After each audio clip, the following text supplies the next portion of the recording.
अस्सलाम वालेकुम dear students, उम्मीद आप सब लोग खैरियत से होंगे। और आज का जो टॉपिक हम डिस्कस करने जा रहे हैं that is holder and holder in due course.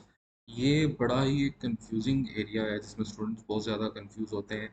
Negotiable instrument act 1881 जो कि असल में लागू हुआ 1882 में, 139 इसके अंदर सेक्शंस मौजूद हैं, जबकि होल्डर को सेक्शन 8 और होल्डर इन ड्यू कोर्स को सेक्शन 9 डिस्कस करता है। हम डेफिनेशंस में नहीं जाएंगे, वो आपकी बुक्स में लिखी हुई हैं, लेकिन हम कोशिश करेंगे कि अगले 7-8 मिनट में हम इन दोनों में फ़र्क समझ सकें और देख सकें कि किस तरह से हम होल्डर और होल्डर इन ड्यू कोर्स में फ़र्क कर सकते हैं। इस चीज़ को समझने के लिए हम कुछ एग्जांपल्स का सहारा भी लेंगे और कोशिश ये करेंगे कि कुछ ऐसे पिन पॉइंट्स हम डिस्कस कर लें कि जिनको समझने के बाद हम कभी भी कंफ्यूज ना हो कि होल्डर और होल्डर इन ड्यू कोर्स के अंदर बेसिकली फ़र्क क्या है। आपको पता है कि निगोशिएबल इंस्ट्रूमेंट एक्ट 1881 तीन किस्म के निगोशिएबल इंस्ट्रूमेंट्स को डिस्कस करता है जो स्पेसिफिकली हमारे कोर्स के अंदर मौजूद है, जिसके अंदर सबसे पहले चेक है, उसके बाद बिल ऑफ एक्सचेंज है और प्रोमिसरी नोट है। और याद रखिएगा कि होल्डर और होल्डर इन ड्यू कोर्स को जब हम डिस्कस करेंगे तो इन तीनों के पर्सपेक्टिव में हम डिस्कस करेंगे। ओके, सबसे पहले तो हम होल्डर को डिस्कस करते हैं। अच्छा, जब होल्डर का नाम सामने आता है तो एक चीज़ को मोस्टली स्टूडेंट ये समझते हैं कि शायद जो भी शख्स निगोशिएबल इंस्ट्रूमेंट अपने पास रखता हो वो उसका होल्डर है। हालांकि ऐसा नहीं है। अब अगर लेट्स सपोज मेरे पास एक चेक था और वो चोरी हो गया या गुम हो गया और वो किसी तीसरे शख्स के पास पहुंच जाता है, तो कभी भी वो होल्डर नहीं कहलाएगा। रीज़न कि उसके पास जो पोजेशन है वो लीगल नहीं है। तो होल्डर होने के लिए सबसे पहली जो शर्त है वो ये है कि आपके पास पोजेशन हो, और ये जो पोजेशन है दैट शुड बी लीगल। अगर तो ये पोजेशन इलीगल है, गलती से, मिस्टेक से, एरर से, मिसरिप्रेजेंटेशन से, फ्रॉड से, या किसी का लॉस्ट एसेट निगोशिएबल इंस्ट्रूमेंट की सूरत में आपके पास पहुंचता है, तो आप होल्डर नहीं कहला सकते। तो होल्डर होने के लिए ये बात ज़रूरी है कि जो पोजेशन है वो उस शख्स के पास हो और दैट शुड बी लीगल। अच्छा, अब दूसरी चीज़ क्या है, मैं एक एग्जांपल से स्टार्ट करता हूँ कि let's suppose you are my student और अपॉन योर परफॉर्मेंस मैं अपनी खुशी से आपको 10,000 रुपये का एक चेक देता हूँ। ये क्लास में भी मैंने आपको एग्जांपल दी थी। अच्छा, ये 10,000 रुपये का चेक मैंने आपको दे दिया। अब क्या आप होल्डर हैं या नहीं, अब ये चीज़ तय करेगी पहला पॉइंट कि क्या आप उस चेक को पोजेस करते हैं। यस, बिल्कुल पोजेस करते हैं और लीगली पोजेस करते हैं। सेकंड वन, क्या आप इस पोजेशन के हकदार थे।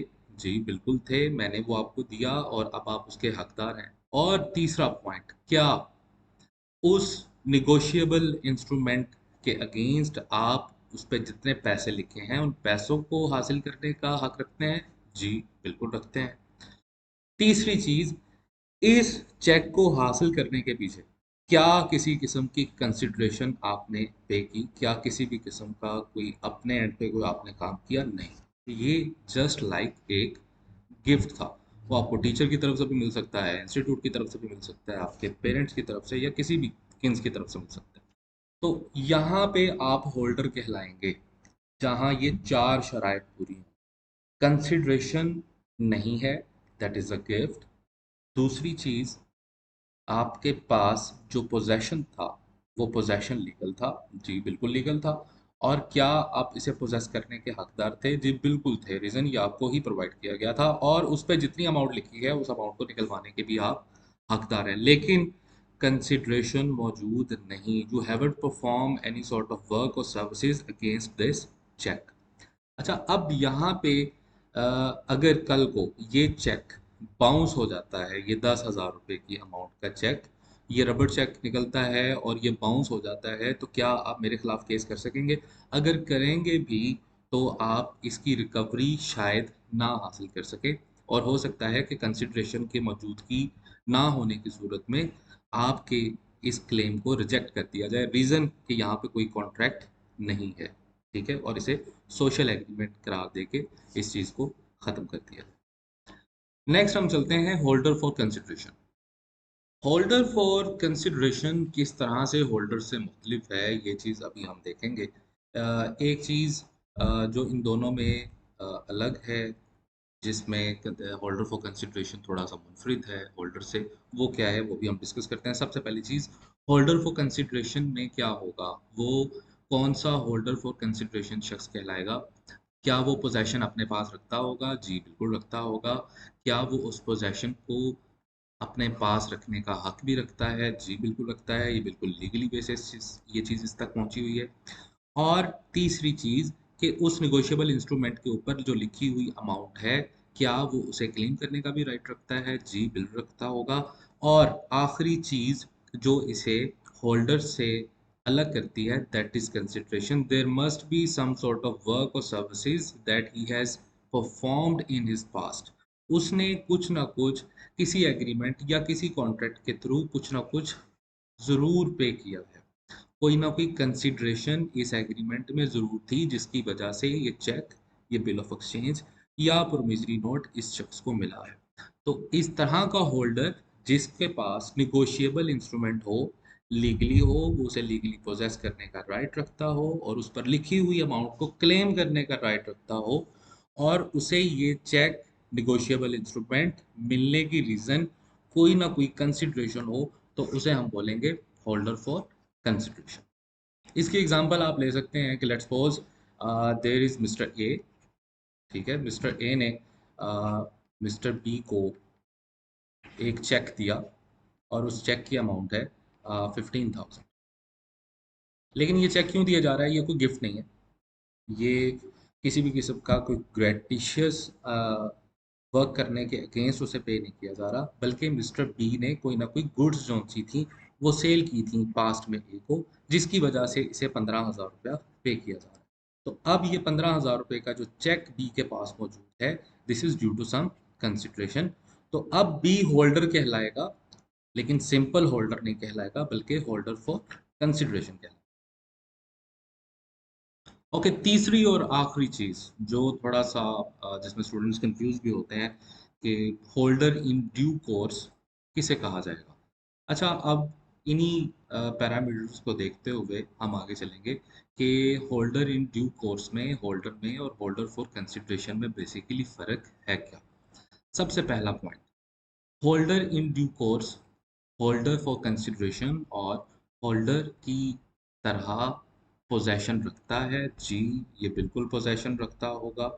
दूसरा पॉइंट, क्या ये पोजेशन लीगल है? जी बिल्कुल लीगल है, और इस पोजेशन का वो प्रॉपरली इंटाइटल भी है। ओके। और तीसरा पॉइंट कि क्या ये जो पोजेशन इसके पास मौजूद है किसी भी निगोशिएबल इंस्ट्रूमेंट का, और उस निगोशिएबल इंस्ट्रूमेंट के ऊपर लिखी हुई जो अमाउंट है, क्या वो उसे हासिल करने का भी हकदार है? जी बिल्कुल है।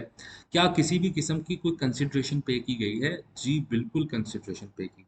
तो भाई फर्क क्या हुआ होल्डर फॉर कंसिडरेशन में और होल्डर इन ड्यू कोर्स में?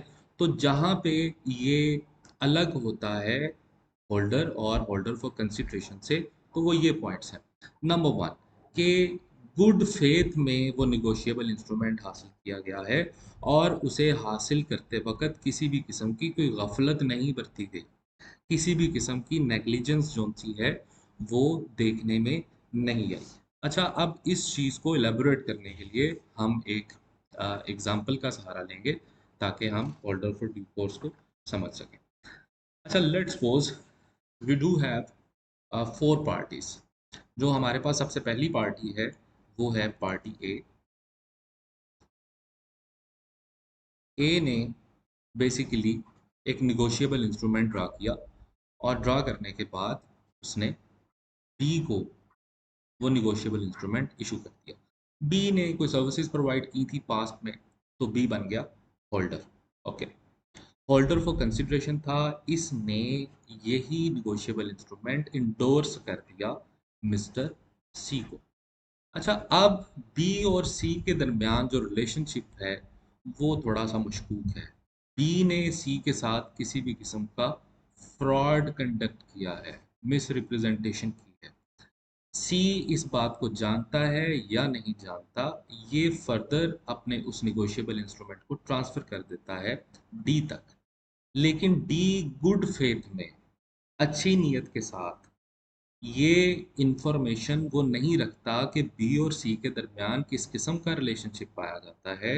उनके दरमियान ये जब निगोशिएबल इंस्ट्रूमेंट इंडोर्स हुआ था तो कोई फ्रॉड कंडक्ट हुआ था या नहीं हुआ था, ये गुड फेथ के साथ, अच्छी नीयत के साथ वो निगोशिएबल इंस्ट्रूमेंट अपने पास इस सूरत हाल में डी जबकि प्रीवियस कंडीशंस के साथ प्रीवियस सर्कमस्टांसेस के साथ अवेयर नहीं है कि बी और सी के दरमियान किस किस्म का रिलेशनशिप पाया जाता है और वो गुड फेथ में ये निगोशिएबल इंस्ट्रूमेंट अपने पास रखता है, तो अब इस सूरत हाल में डी कहलाएगा होल्डर इन ड्यू कोर्स।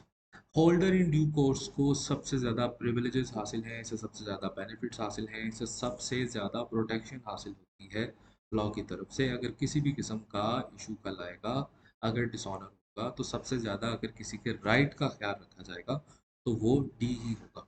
यहाँ पे एक और बात समझना भी बहुत ज़रूरी है कि क्या सिर्फ गुड फेथ में निगोशिएबल इंस्ट्रूमेंट को अपने पास रखने से ये जिम्मेदारी पूरी हो जाती है? क्या हम उसे शख्स को होल्डर इन ड्यू कोर्स कह सकते हैं या नहीं?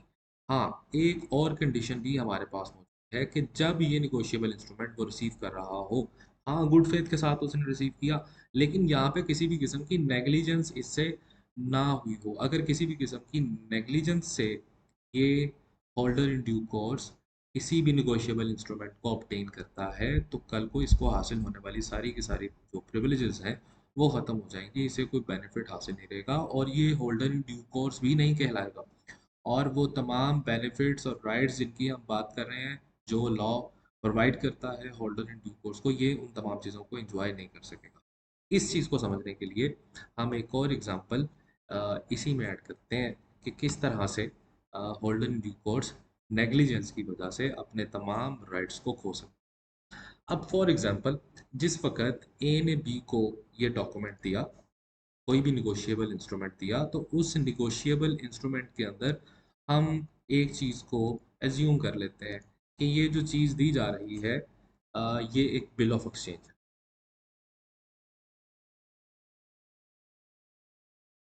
अच्छा, इस बिल ऑफ एक्सचेंज में लेट्स सपोज ये बिल ऑफ एक्सचेंज कौन सा है, ये 50 रुपये। It's just like a stomp paper जिसे आप बोलते हैं, जिसे आप एफिडेविट बोलते हैं, और आपको पता है वो डिफरेंट कीमतों में पाया जाता है, 50 रुपये वाला, 100 रुपये वाला, 1200 रुपये वाला, 2000 रुपये वाला। लेकिन इनकी ये जो स्टैम्प्स होती हैं, बेसिकली इसका मकसद ये होता है कि जो आपको एक लिमिट देता है। लेट्स सपोज अगर 5 लाख रुपए तक का ट्रांजैक्शन करना है, तो उसके लिए फॉर एग्जांपल हमें 50 रुपये वाला स्टाम्प पेपर चाहिए। ए ने बी को जब ये स्टाम्प पेपर दिया तो उसके ऊपर अमाउंट नहीं लिखी थी, जबकि उस पे जो स्टैम्प थी वो 50 रुपीज़ वाली मौजूद थी। अब चूंकि ये अमाउंट वहाँ पे मौजूद नहीं है, ठीक है, और बी ने ए से ये 5 लाख वाला एक स्टाम्प पेपर लिया जिस पे अमाउंट नहीं लिखी थी, लेकिन उसके ऊपर जो स्टैम्प मौजूद थी वो 50 रुपीज़ की थी, जो ये बताती है कि ये स्टाम्प पेपर सिर्फ 5 लाख रुपए की अमाउंट तक के लिए इस्तेमाल हो सकता है। बी यहाँ पे करता है मिसरिप्रेजेंटेशन, फ्रॉड करता है और यहाँ पे 6 लाख रुपए लिखकर फर्दर इस निगोशिएबल इंस्ट्रूमेंट को ट्रांसफर कर देता है, इसे इंडोर्स कर देता है सी तक। अब होगा क्या? यहाँ पे होना ये चाहिए था कि सी नेग्लिजेंट ना होता, ये स्टैंप देखता कि स्टैंप कितने रुपए की है और उसके मुताबिक ये वेरीफाई करता कि उस पर लिखी हुई अमाउंट क्या उस रेंज में आती है जो इस किस्म का स्टाम्प पेपर कवर करता है। नहीं। अब इस सूरत में सी कभी भी होल्डर इन ड्यू कोर्स नहीं बन सकेगा। अब अगर कल को वो क्लेम करता है कि मैंने तो गुड फेथ में इस निगोशिएबल इंस्ट्रूमेंट को रिसीव किया था, तो उसकी बात नहीं सुनी जाएगी। क्यों उसकी बात नहीं सुनी जाएगी? क्योंकि उसे कहा जाएगा कि देखें, होल्डर इन ड्यू कोर्स होने के लिए सिर्फ और सिर्फ गुड फेथ का होना ज़रूरी नहीं है। इसके साथ साथ हमें ये भी जानना है, इस बात का भी ख्याल करना है कि आपने जब निगोशिएबल इंस्ट्रूमेंट को रिसीव किया, तो रिसीव करते वक्त आपने किसी भी किस्म की नेग्लिजेंस तो नहीं की। तो ये एक रैशनल इंसान, एक आम इंसान जो आम हालात में डिसीजंस करता है, उसके मुताबिक इसे डिसीजन करना चाहिए था और इसे इस बात का ख्याल रखना चाहिए था कि भाई 5 लाख रुपए की कैपेसिटी की मालियत रखने वाला स्टाम्प पेपर, उसके ऊपर मुझे 6 लाख रुपए लिख के दिए जा रहे हैं, तो ये तो हर इंसान को ये बात समझनी चाहिए थी। ये नेग्लिजेंस है जो होल्डर की तरफ से आ, की गई। तो अब इस केस में ये होल्डर इन ड्यू कोर्स नहीं रहेगा। तो ये हमारे पास तीनों एक्सप्लेनेशंस थी, होल्डर, होल्डर फॉर कंसिडरेशन और होल्डर इन ड्यू कोर्स की। जिसमें हमने ये देखा कि वो कौन से ऐसे पॉइंट्स हैं, वो कौन से ऐसे पैरामीटर्स हैं जिनको सामने रखते हुए हम ये डिस्क्रिमिनेट कर सकें कि होल्डर किसे बोलेंगे, होल्डर फॉर कंसिडरेशन किसे बोलेंगे और होल्डर इन ड्यू कोर्स किसे कहा जाएगा। होप सो आपको इन तमाम चीज़ों की समझ आ गई होगी। अपना ख्याल रखिएगा। अस्सलाम वालेकुम।